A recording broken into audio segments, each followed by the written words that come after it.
저번에 준동사에 대한 이야기를 조금 했죠. 그래서 여기부터 시작해 볼게.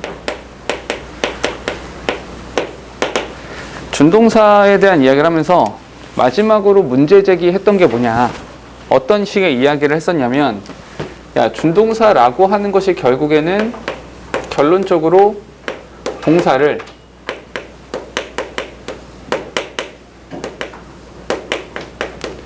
명령부로 바꿔주는 거 아니냐.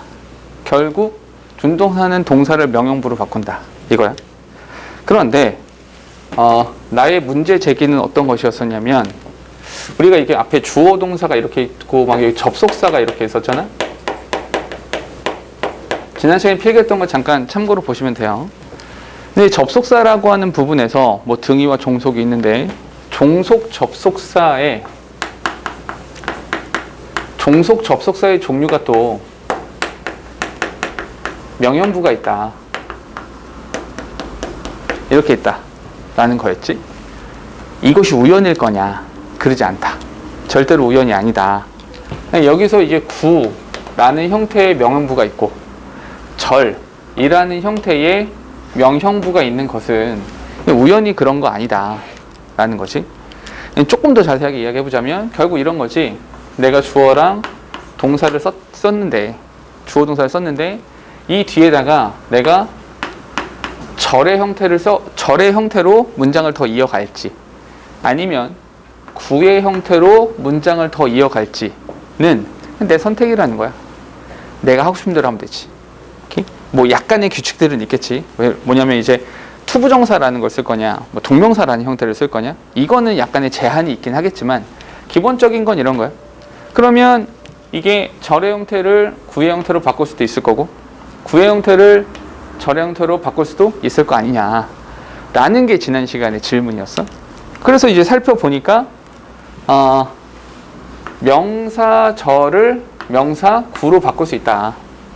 오케이? 그런데 이 명사 구를 써야 되는데 명사 구의 종류가 두 가지더라.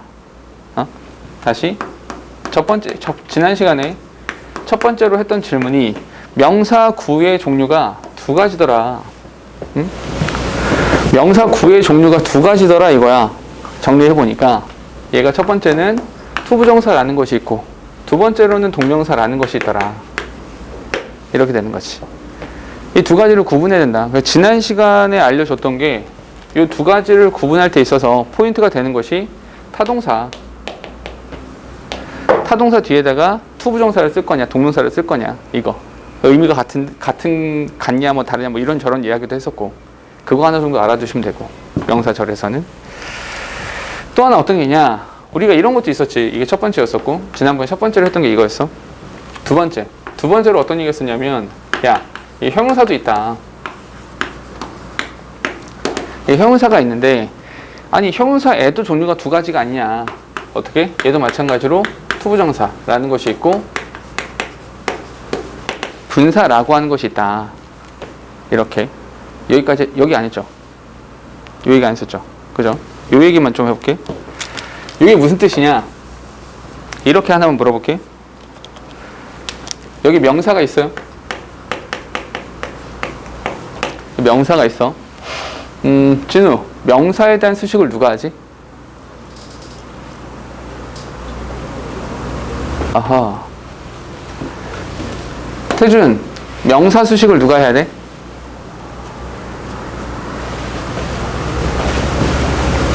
기현, 명사 수식을 누가 해야 돼? 형용사가 해야 되지. 기본적으로 형용사가 명사에 대한 수식을 해. 이렇게. 진우랑 태준이 이거 알아야 된다. 알겠죠? 진우랑 태준이랑은 오늘 끝나고 내가 영상 링크를 하나 보내줄 테니까 그거를 거의 내가 그 안에서 농담하는 것까지 다 외워. 그래야지 수업을 듣기가 편해질 거야. 봐봐. 수업 듣기가 좀 불편하잖아. 수업 듣기가 좀 힘들잖아. 무슨 말인지 잘 모르겠고. 그러니까 졸린 거 아니야, 진우? 그치?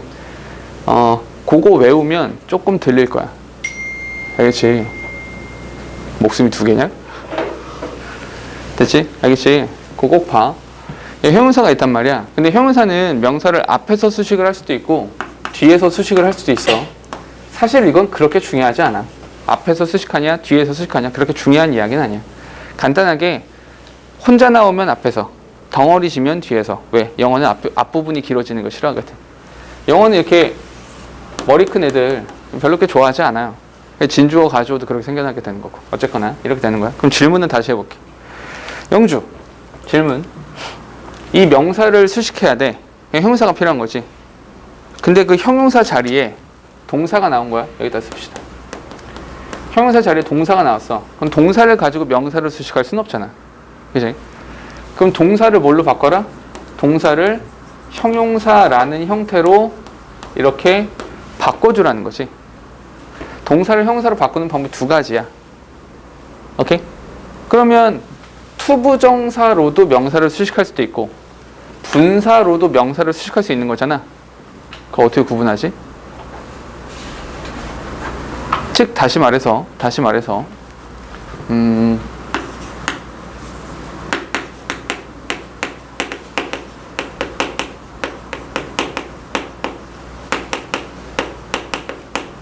이렇게 이런 것도 있고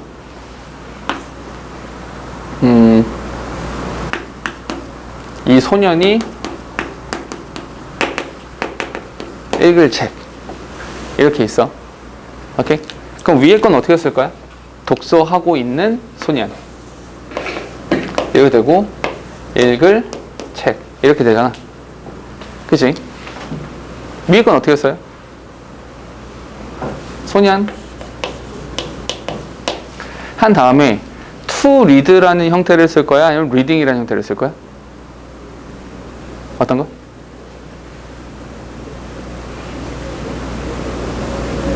reading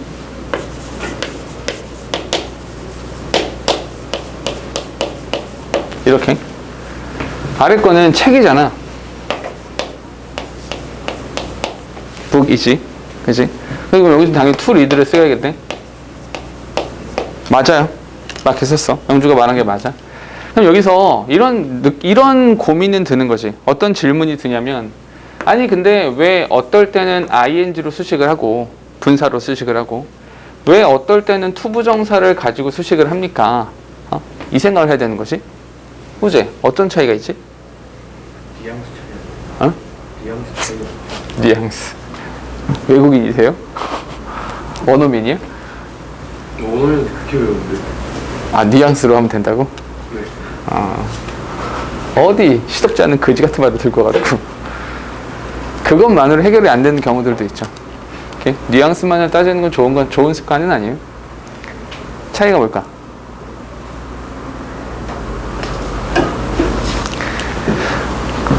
근본적인 차이가 뭐냐라고 해보면 요 말을 기억해 보면 돼. 어떤 이야기 있었냐면 내가 이런 거 알려줬었어. 테일 여기 동사가 있잖아. 동사의 왼쪽에는 반드시 뭐가 있다? 우리는 그 주어를 뭐라 불러? 행위자라고 그러죠. 동사의 왼쪽에는 행위자가 나오는 게 정상이에요. 모든 동사의 왼쪽엔 행위자가 있어야 돼요. 이 동사가 시제를 가진 진짜 동사건 시제를 가지고 있지 않은 가짜 동사건 무조건 행위자가 있어야 돼. 생각해 보면 너무 당연한 이야기인 것이 영어의 한 문장이라고 하는 것은 다 사건이죠. 그러니까 어떤 사건이 발생하는 거야. 근데 그 사건이라고 하는 것은 기본적으로 누가 뭐 했어, 언제 이거거든. 누가 언제 무엇을 했는가 이거잖아 결국은. 그래서 주어 동사가 그렇게 중요한 거잖아. 게다가 그 사건이 언제 발생해서 시제가 중요해진다는 거죠. 그러니까 모든 문장은 사건이다 라고 생각하시면 돼요. 사건에 주체 강사가 있어야 된다는 거지. 됐어요? 그 맥락에서 보자면 시제를 가지고 있지 않은 동사도 행위자가 있어야 된다고. 뭔 소리입니까? 분사 있잖아. 분사는 그 앞에 수식을 받는 명사가 행위자야. 그 명사 자체가 행위자가 돼요. 됐어요? 소년이 리드를 하지. 얘가 행위자가 되는 거야. 그런데 투부정사를 가지고 명사를 수식할 경우에는 이 앞에 수식받는 명사가 행위자가 되진 않아요. 행위자는 따로 존재하겠지. 에? 따로 존재한다고? 그게 무슨 말입니까?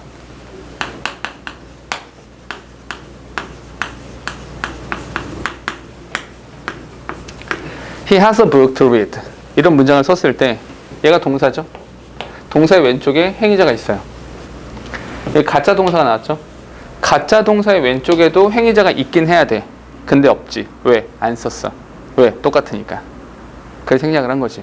누구랑 똑같으니까 시제를 가지고 있는 동사의 행위자와 시제를 가지고 있지 않은 동사의 행위자가 똑같으니까 안 쓴 거야.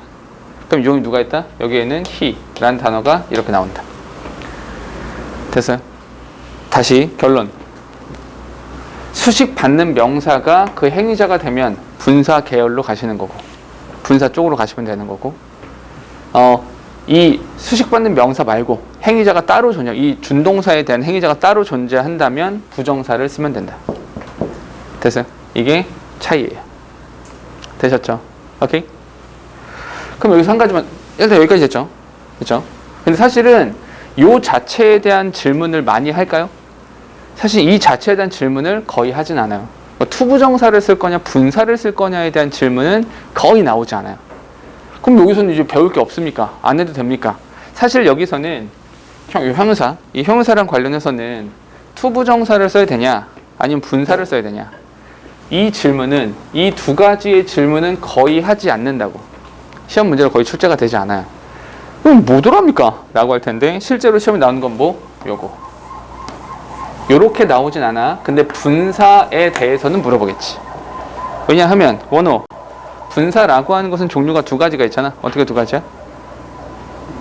정말 크게 안 들려. 분사라고 하는 것은 종류가 첫 번째 현재 분사가 있고 두 번째로는 과거 분사가 있는 거지. 실제로 형용사, 그 동사를 형용사로 바꿨다라고 하는 부분에서 시험에 나오는 건 얘가 나오는 거지. 현재 분사냐, 과거 분사냐. 이게 나오면 되는 거지. 됐죠? 그러면 이건 중요하겠네. 그러니까 어떤 차이가 있냐? 어떤 상황에 현재 분사를 쓰고 어떤 상황에는 과거 분사를 써야 되냐?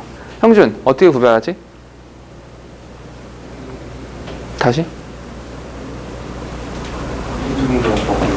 현재 분사랑 과거 분사는 어떻게 구분해? 쓰임새에 따라서. 근데 현재 분사도 분사고 과거 분사도 분사인데 쓰임은 비슷할 것 같은데 쓰임은 둘 다 명사에 대한 수식을 하겠지. 그러니까 쓰임, 응? 과거는 명사. 행위자? 행위자이면 과거 분사는 왜 쓰는 건데? 행위자가 아니면? 그런데? 아니, 현재 분사를 써야 될지 과거 분사를 써야 될지 어떻게 찾으라 그랬어? 그렇죠. 조금 더 정확하게 말하자면 그게 정답은 맞아. 정답 맞지만 능동이냐 수동이냐 자체를 따져야 되잖아. 그걸 어떻게 알아? 현재 분사냐 과거 분사냐는 철저하게 명사하고의 관계를 따지시면 되죠. 얘가 중요한 거야. 명사하고의 관계를 따진다. 이게 왜 중요해지는 거냐면 결국에 우리가 지금 이야기하고 있는 건 뭐야? 우리가 지금 이야기하고 있는 건 결국 결론적으로 형용사에 대한 이야기를 하고 있는 거죠. 형용사에 대한 이야기를 하다 보니까 형용사가 하는 일보다 형용사는 명사를 수식하는 역할을 하는 거지. 그 명사를 수식하다 보니 그 명사하고의 관계를 따져라. 그래서 완이가 지금 말한 것처럼 이 둘의 관계가 명사하고의 관계가 능동 진행이냐 아니면 수동 완료냐, 능동 진행이냐 수동 완료냐, 이 두 가지를 구분해서 문제를 풀어준다 가 되는 거지. 됐죠? 능동 진행 수동 완료라고 하는 것을 내가 조금 도와드리면 아까 이제 형준이가 말한 게 이 부분이었던 것 같은데 능동이 된다 라고 하는 것은 능동은 주어랑 수어 관계입니다. 국어에서 말한 주술 관계를 능동이라고 해요. 수동이라고 하는 것은 너희가 국어 시간에 배우는 술목 관계, 그러니까 수어랑 목적어 관계, 그걸 수동 관계라고 말을 하는 거야. 그래서 현재 분사라고 하는 것은 은는이가 라는 주격 조사를 붙였을 때 말이 되더라. 왜냐면 주술 관계가 되니까, 주어 관계가 되는 거니까 주격 보호가 들어갔을 때, 그러니까 주격 조사가 들어갔을 때 말이 된다가 되는 것이고, 수동이라고 하는 것은 술목 관계가 된단 말이야. 목적어하고의 관계가 이제 수동 관계예요. 그래서 얘 같은 경우는 을들에게 라고 하는 목적격 조사를 붙였을 때 말이 되더라가 되는 거지. 실제로 너희가 기억해야 되는 것은 얘예요. 얘를 기억하시면 된다. 투부정사에 대해서는 그렇게 질문할 것들이 많지는 않아요. 오케이? 근데 한 가지만, 이 부정사랑 관련해서 딱 한 가지만, 이게 자주 나오진 않는데 한 가지만, 이 부정사 같은 경우는 형태가 두 가지가 될 수 있거든요. 어떻게? 명사가 있고 투부정사가 얘를 수식하는 경우가 있고요. 또 하나, 명사가 있고 투부정사가 수식하는데 그 뒤에 전치사까지 나오는 경우가 있어요. 오케이? 그러니까 전체를 쓸 거니 말 거니 이런 게 나올 수 있어요. 오케이? 빈도가 높진 않아요. 이거 구별해야 되는데 어떻게 구별하지? 구별하는 방법이 뭐야? 결론적으로. 예를 들어서 얘 같은 경우는 A book 방금 썼던 거 to read 가 될 수 있고요. 전치사까지 쓴다라는 것은 A house to live in까지 써야 된단 말이에요. 그 어떤 상황에서는 전치사까지 필요한 경우가 있고 어떨 때는 그냥 부정사만 나오는 경우가 있네. 어떻게 구별하죠? 뉘앙스로. 뉘앙스로. 장소? 오, 그거랑 전혀 상관없어요. 전혀 관계없어요. 와니야, 이거 어떻게 한다 그랬지? 했던 것 같지 않냐? 그지? 나도 했던 것 같아. 윤호, 어떻게 구별하지?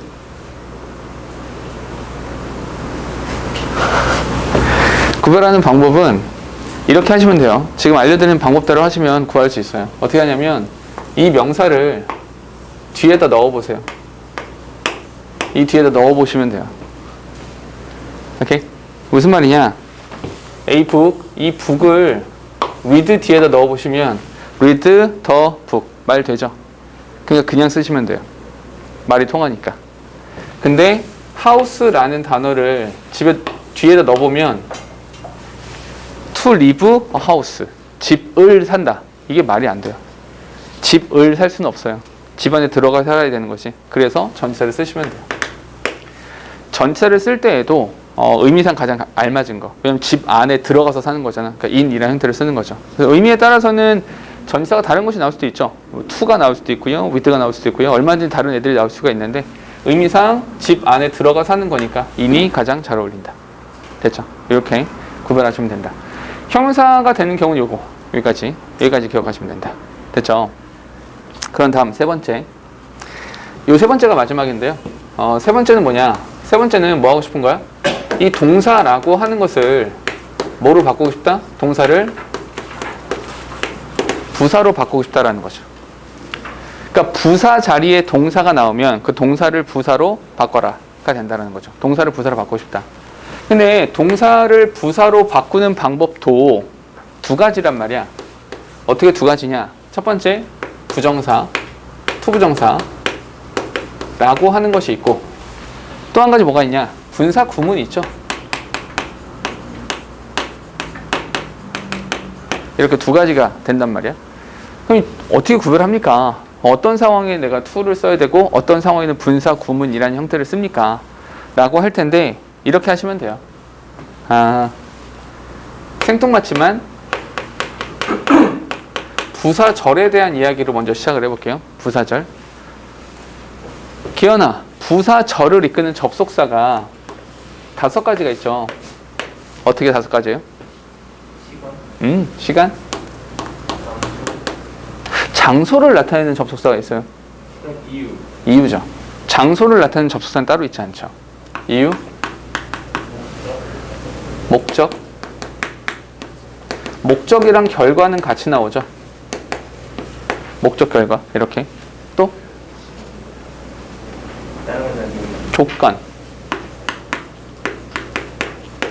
조건. 그리고 하나 더 양보. 이렇게 있어요. 시간, 이유, 조건, 양보, 목적, 결과. 이렇게 있어요. 쉽게 생각합시다. 쉽게. 얘네들 있잖아요. 얘네들은 분사 구문으로 바꾸세요. 목적이나 결과는 부정사를 쓰세요. 이렇게. 그러니까 부정사가 목적 결과를 나타내고요. 다른 애들은 분사 구문으로 바꾼다 라고 보시면 돼요. 아주 간단하게 해결될 겁니다. 그러면 뭔 소리입니까? 조금 이해를 도와드릴게요.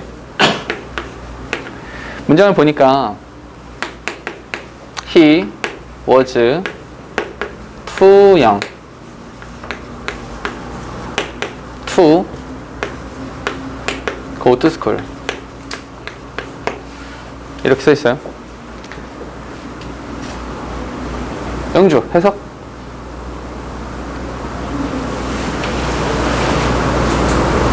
was예요.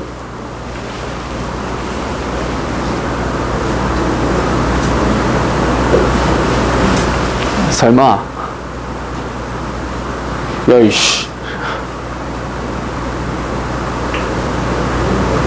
어? 안 들려. 그만 크게.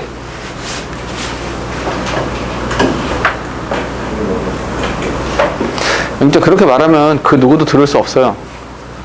봐봐. 틀려서 뭐라고 하는 게 아니라 내가 들어야 맞으면 맞다, 틀리면 이렇게 해서 틀렸구나를 알 수 있죠. 크게 안 들려. 맞아요. 저 얘기인데, 근데 사실은 영주가 해석한 거는 이 문장에 대한 해석은 아니에요. 에? 맞다며 이 문장에 대한 해석이 아니라고? 봐봐. 영주가 지금 말한 거는 그는 너무 어려서 학교에 갈 수 없다 그랬어요. 맞지? 그렇게 말했죠? 여기 학교에 갈 수 없다라는 말은 없어요. 그잖아. 여기 어디에 학교에 갈 수 없단 말이 있어요. 이 문장 안에는 학교에 갈 수 없다라는 말은 존재하지 않아요. 엄밀히 따져보자면. 맞습니까? 오히려 이렇게 써 있죠. 그는 to go to school, 학교에 가기에는 너무 어립니다라고 돼 있죠. 학교에 가기에는 너무 어려요 라고 말을 한 거지, 학교에 갈 수 없다라고 말한 적은 없어요. 이해됩니까? 다만 이렇게 써 있는 문장을 이 썼는데 여기서 투부정사라는 형태를 썼으니까 나는 이렇게 구의 형태를 쓰는 거 별로 안 좋아해. 나 구 싫으니까 이 구를 뭘로 바꿔줘? 절의 형태로 바꿔줘 라고 한 거라고요. 그럼 부사 구니까 절의 형태로 바꿨을 때 무슨 절이 돼야 돼? 부사절이 돼야 되죠. 근데 부사절을 보니까 시간, 이유, 조건, 양보, 목적, 결과란 말이야. 쭉 살펴보니까 얘가 시간이 되는 것 같진 않아요. 학교 갈 때 너무 어리다? 이건 말이 좀 안 되는 것 같아요. 학교에 가기 때문에 어리다? 이건 더 안 되는 것 같아. 학교에 간다면 이건 더 아닌 것 같고요. 학교 감에도 불구하고 어리다? 이건 좀 더 이상한 것 같아요. 의미 자체가 달라지게 되는 거니까. 그럼 어떻게 말할 수 있냐? 그는 학교에 가기엔 너무 어리다? 고민을 해보니까 내가 영주한테 그 해석 틀렸어 이 바보야 이렇게 말한 게 아니라 해석은 맞지만 이 문장에 대한 해석이 아니다라고 말한 이유가 이건데, 맞죠? 결론적으로 못 간다는 거잖아. 결과적으로 갈 수 없다. 그럼 잠깐 시간, 이유, 조건, 양보, 목적, 결과 중에서 뭐라고요? 결과적으로 못 간다고요. 그 결과적으로 못 간다? 여기에 있다는 거예요. 이렇게. 그럼 결과를 나타내는 접속사가 so that이 된다고요. 그래서 이 문장을 바꿔서 써보면 결론적으로 문장이 He was so young that. 그렇게도 어려요. that. 그래서 결과적으로 he couldn't go to school. 학교에 갈 수 없었다. 이렇게 말이 된다는 거죠. 그래서 여기서도 우리가 알 수 있는 것처럼 투부정사는 전부 다 목적, 결과 정도로 하시라. 오케이? 다른 건 전부 다 시간, 이유, 조건, 양보 정도는 분사 구문으로 바꾸시라가 되는 거죠. 그럼 됐니? 오케이? 이렇게 구별하시면 된다. 됐죠? 그럼 잠깐만. 그럼 부정사는 사실은 거의 다 뭐뭐 하기 위해서 또는 뭐 결과 정도 이렇게 해석하시면 되는 거죠. 그러면 잠깐 우리가 더 관심을 가져야 되는 것은 부정사에 대해서는 문제 출제가 잘 안 될 거예요. 물어보는 경우가 별로 없어요. 뭘 알아야 되냐? 얘를 알아야 돼. 분사 구문. 얘에다가 별표. 분사 구문이 굉장히 중요하다. 분사 구문. 그런데 이렇게 해봅시다. 완이야. 분사 구문이라는 거 있잖아. 분사 구문의 종류가 두 가지잖아? 어떻게 두 가지예요? 분사 구문이란 녀석의 생김새가 두 가지입니다. 어떻게? 이거 알아야 돼. 중요해요. 분사 구문의 생김새는 첫 번째, 분사 구문은 이거 많이 바보 아니야? 이렇게 알려줄게. 분사 구문은 어떻게 파악하시냐? 이렇게 하세요. 주어와 동사가 없다. 주어랑 동사가 없다. 주어랑 동사가 없는데 ing 또는 pp로 시작한다. 이렇게 합시다. ing나 pp가 나온다. 주어랑 동사가 없는 상태에서 ing나 pp가 나온다. 이게 분사구문이죠. 자, 주어랑 동사가 없다는 게 무슨 뜻이야? 태준아, 주어 동사가 없다는 게 무슨 뜻이에요? 그러니까 이 용어부터 알아야 돼. 왜냐면 내가 이런 용어를 잘 모르니까 저 새끼 뭐랬냐 이렇게 되는 거야. 용어를 먼저 아셔야 돼요. 오케이? 용어를 쓰지 않고 설명이 안 되니까. 그치? 용어 알아야 돼. 들어봐, 태준. 주어랑 동사가 들어있으면, 이게 들어있으면 이걸 절이라고 부르는 거야. 됐죠? 주어랑 동사를 따로 가지고 있지 않으면 이걸 구라고 부르는 거야. 됐어? 오케이? 기억하세요. 절과 구라는 거. 주어 동사 있냐 없냐에 대한 차이야. 태준, 잠깐 하나만 더 물어볼게. 그럼 주어 동사가 나온다라고 하는 것은 뭐가 필요하다는 거야? 이게 빨리빨리 와야 돼. 주어 동사를 썼는데 주어 동사가 또 나오는 거잖아. 뭐가 필요하다? 그렇지. 접속사가 필요하다. 그렇게 기억하시면 돼요. 결국 그래서 태준이가 앞으로 보게 될 절의 형태는 전부 다 이런 모양일 거야. 절의 모습은 전부 다 접속사, 주어, 동사 이런 모습일 거야. 됐어요? 오케이? 이쪽으로 옵시다. 이쪽으로 와서 분사 구문이라고 하는 게 주어 동사가 없대. 구란 뜻이야. ing나 pp로 시작한대. 분사란 뜻이야. 이게 분사 구문이지. 근데 어떤 친구들은 이렇게 질문할 수 있어. 아니 근데 그 ing가 꼭 분사가 아닐 수도 있지 않습니까? 맞아요. 이렇게 생각할 수 있어. 근데 잘 생각해봐. 내가 분명히 주어 동사가 없는 상태라 그랬잖아. 주어 동사가 없는 상태라면 동명사는 어디 나와? 동명사는 주어나 목적어나 보호자리 나와. 이해됩니까? 주어 동사가 없는데 주목보 자리에 들어간다? 말 자체가 통하지 않죠. 이해됩니까? 오케이? 그래서 주어 동사가 없다라는 것을 확인한 다음에 ing나 pp를 찾았다라고 하는 것은 그게 분사 구문이 된다라는 확실한 거예요. 됐습니까? 확실한 증거가 될 수 있어요. 그러면 생김새를 기억하세요. 생김새. 그러니까 분사 구문은 이게 분사 구문이구나만 파악하시면 되게 쉬워져요. 그 파악을 하면 쉬운데 이게 분사 구문인지 뭔지 그냥 발견도 못하겠고 더럽게 어렵고 이렇게 되면 찾기가 되게 어려워져요. 알겠죠? 그럼 봐봐. 분사 구문은 이렇게 생겼어. 첫 번째 ing 그리고 pp 그리고 주어 동사. 이게 분사 구문의 가장 기본적인 생김새예요. 이 안에 이 안에 주어 동사 없잖아. 주어 동사 없는데 ing나 pp로 시작했잖아. 이게 분사 구문이죠. 됐습니까?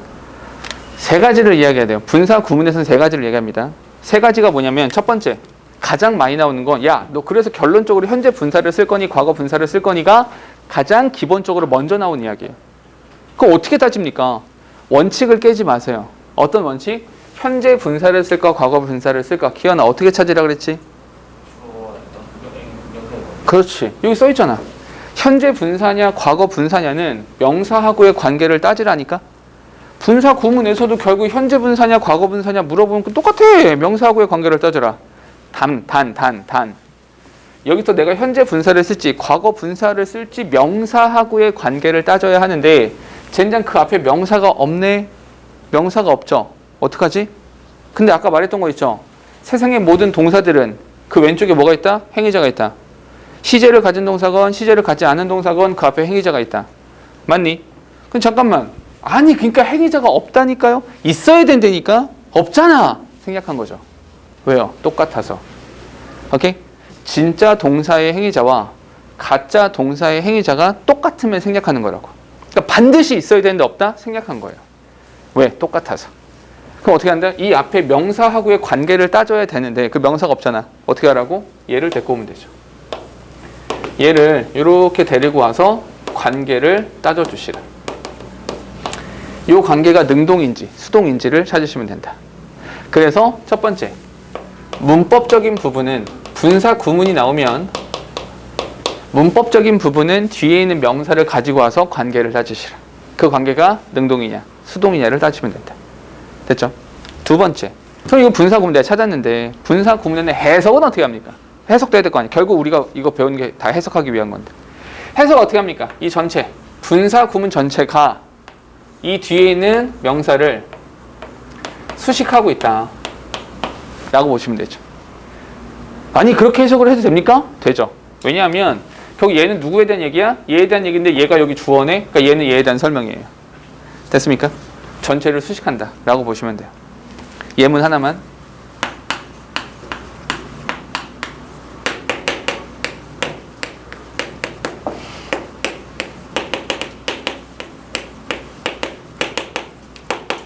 이렇게요. Reading the book, she listened the music. 해석 어떻게 하시라고? 첫 번째 문법부터. 문법 어떻게 하라고? 그녀를 데리고 오세요. 그녀가 읽어요? 그녀를 읽어요? 그녀가 읽죠. 능동이니까 reading을 썼어요. 해석은 어떻게 합니까? 책을 읽고 있는 그녀는 음악을 들었습니다. 이렇게 하면 된다고요. 됐습니까? 오케이? 해석은 이렇게 하시라. 됐죠? 하나 더 보여드릴까요?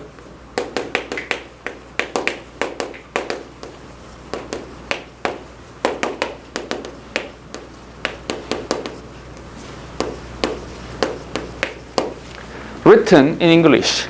This book is good. 자, 첫 번째 갖고 오세요. 책이 씁니까? 책을 씁니까? 책을 쓰는 거죠. 수동. 그래서 과거분사.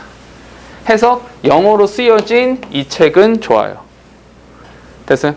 이렇게 해결하시라. 됐죠? 오케이? 첫 번째 문법적으로는 주어를 갖고 와라. 관계를 따주세요. 두 번째는 이 전체가 이 주어에 대한 수식이다 라고 하시면 돼요. 됐어요? 일단 핵심 포인트는 이게 분사 구문이다 라고 하는 것을 발견할 수 있는가. 그게 포인트예요. 이게 분사 구문이다 라는 것을 발견만 하면 문제는 굉장히 쉬워질 수 있다고요. 발견만 하면 돼요. 그럼 세 번째, 내가 세 가지를 봐야 된다 그랬잖아. 세 번째는 뭐 해야 됩니까? 세 번째는 아까 내가 이런 말을 했어요. 내가 절의 형태를 쓰고 이걸 구의 형태로 바꿀 수 있고 구의 형태를 썼다가 절의 형태로 바꿀 수 있다고 그랬죠. 이걸 왔다 갔다 바꿀 수 있다고 그랬잖아. 자, 그럼 이건 뭐? 세 번째로는 이걸 절의 형태로 바꿀 수 있다는 거죠. 이건 구니까 절로 바꿀 수 있을 거 아니야. 근데 잠깐만, 내가 아까 태준이한테 어떤 말을 했었냐면 야, 절의 형태는 말이야 어떤 모습이 될 거냐면 접속사, 주어, 동사의 모습이 될 거란다. 근데 잠깐 분사, 구문은 부사, 구니까 절로 바꾼다면 뭐? 얘가 되겠죠. 됐어요? 그럼 뭐? 시간, 이유, 조건, 양보 이 중에서 골라 잡으시면 된다는 거죠. 됐습니까? 그래서 여긴 부사절 접속사. 부사절 접속사를 쓰시고 이 주어가 뒤에 있는 주어가 여기 주어가 되는 거죠. 여기 이해되세요? 이 앞에 행위자가 얘가 주어가 돼야 되는데 없잖아. 똑같았다고. 얘가 주어가 되는 것이고 여기 나왔던 여기 얘가 동사가 돼야 되는 거죠. 됐습니까? 요런 모양. 부사절 접속사 다음에 주어 동사라는 형태가 될 거다. 됐죠? 이게 가장 기본적인 분사 구문이다. 한 가지만 더. 근데 세상에 있는 모든 분사 구문은 전부 다 이렇게 생겼습니까? 아니지. 한 가지가 더 있지. 두 번째가 좀 특이한데요. 이 두 번째가 사실 문제에 대한 빈도는 얘가 더 높아요. 아무래도. 근데 난이도로는 얘가 조금 더 어려울 수 있다. 조금 더 어려울 수 있는 건 두 번째예요. 우지야, 뭐 있지? 분사구문? 그렇지. 요런 분사 구문이 있더라. 이렇게 생겨먹은 분사 구문도 있어요. 에? 그게 분사 구문입니까? 그치. 왜냐하면 with 품사 뭡니까? 전치사예요. 전치사니까 뒤엔 주어 동사 안 나오지. 주어 동사 안 나온다고? 구란 얘기야. 근데 여기에 분사가 있잖아. 그럼 분사 구문이지. 됐어요? 그럼 원칙. 세 가지를 따지면 돼요. 첫 번째, 문법. 문법은 뭐? 명사하고의 관계를 따지래. 그럼 잠깐, 아까 일반적인 분사 구문은 그 앞에 행위자가 있다 없다? 없다. 어떡하지? 데리고 와. 해결했죠. 여기는 이 분사는 명사하고의 관계를 따져야 되는 그 명사가 어머나 앞에 있네. 여기 있어요. 그럼 첫 번째, 문법적으로는 그냥 이 명사랑 분사 사이에 이 둘 사이의 관계를 따져주시면 된다. 그 둘 사이의 관계가 능동이냐 수동이냐 그걸 따져주시면 되는 거예요. 첫 번째로는. 그럼 두 번째로 해석 어떻게 합니까? 해석. 두 번째로 해석은 어떻게 합니까?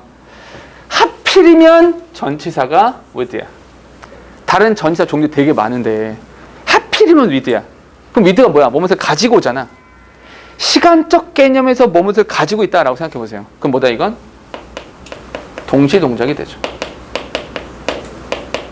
동시 동작. 오케이? 그래서 얘는 해석 어떻게 해? 뭐뭐 하면서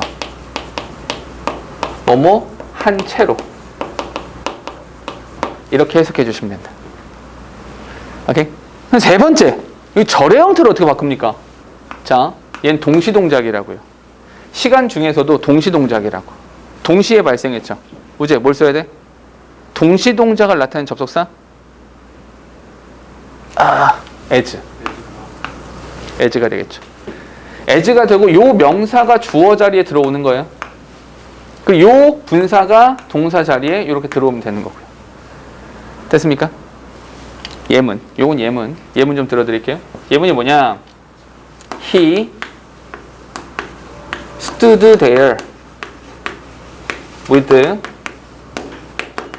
his arms. 자, 이렇게 있어요. 여기가 포인트겠죠? 됐어요? 자, 일단 he stood there. 그 사람이 거기 서 있습니다. with 전치사입니다. 전치사 플러스 명사 묶어줬어요. 크로스란 동사가 나올 수는 없어요. 왜? 접속사가 없으니까. 그럼 어떻게 해야 되지? 이 명사에 대한 설명을 하면 되죠. 명사에 대한 설명을 한다고 그게 분사죠. 오케이? 왜냐하면 여기다가 투부정사를 쓰면 안 됩니까? 라고 하면 his arms가 크로스의 행위자가 되지는 않습니다. 이해되시죠? 그러니까 분사를 쓰고 싶은 거야. 됐죠? 분사를 써야 되는데 명사하고의 관계를 따져봅시다. 그의 팔이 꼬는 거야? 팔을 꼬는 거야? 내가 팔을 꼬는 거죠. 이해됩니까? 수동이지? 그러니까 이건 뭘 써야 돼? 크로스트라는 형태를 쓰면 되겠죠. 됐니? 해석 어떻게 한다고요? 그는 팔짱을 낀 채로 거기 서 있었습니다. 이렇게 하면 되죠. 됐습니까? 자, 그럼 마지막으로 이거 절의 형태를 어떻게 바꾸냐고요? He stood there as his arms were crossed. 써주시면 되죠. 됐습니까? 수동이니까 BPP를 써야지. 됐죠? 이렇게 바꿔주시면 된다. 그러면 다 해결된다는 거죠. 근데 잠깐만 마지막 정리할게요. 최종 정리를 해보면 여기 나오는 분사 구문은 꽤 중요해요. 그러니까 모습을 기억하세요. 그러니까 이게 분사 구문이다만 눈치채면 문제가 쉬워져요. 그러니까 일단 이걸 눈치채는 것에 힘을 쓰셔야 돼요. 주어 동사 없는데 ing나 pp다. 주어 동사가 없다? 구다. pp나 ing 나왔다? 분사다. 이게 분사 구문이구나. 그것만 발견하시면 되게 쉬워질 수 있어요. 굉장히. 아시겠죠? 특히나 이 두 번째 with 명사 분사 같은 경우는 이렇게 하시면 돼요. 아이들이 아까 이게 난이도가 더 높다 그랬잖아. 이게 난이도가 더 높은 이유는 이게 분사구문이다 라고 하는 걸 이건 직감적으로 알 수 있어요. 알 수 있는데 얘네들은 알기가 힘들거든요. 그래서 이렇게 하시라는 거죠. 너희가 앞으로 영어 지문을 읽다가 with라는 전치사가 나오면 일단 다짜고짜 의심부터 하세요. with가 나오면 의심부터 해보는 거야. 이것이 혹시 그런 거 아니야? 라고. 혹시 분사 구문 아니야? 라는 의심을 먼저 해보시라. 근데 with 뒤에다가 명사가 띠끝 이렇게 했으면 그냥 뭐뭇을 가지고 해서 끝나는 거예요. 근데 with 다음에 명사가 나왔는데 그 뒤에 ing나 pp가 나왔다. 그럼 분사 구문이구나. 이렇게 판단하셔서 해석을 하실 때, 그러니까 꼭 문법 문제로 나오지 않더라도 해석을 할 때에도 with 명사 끝, 뭐뭇을 가지고 with 명사 다음에 ing나 pp, 뭐뭐 한 채로 이렇게 해석을 해주시라. 됐죠? 그렇게 접근을 해주시면 좋겠다. 됐죠? 여기까지가 분사 구문이에요. 되셨죠? 오케이? 여기까지 이야기를 하면 준동사에 대한 이야기들은 얼추 이야기를 다 하게 되는 거예요. 되셨죠? 오케이?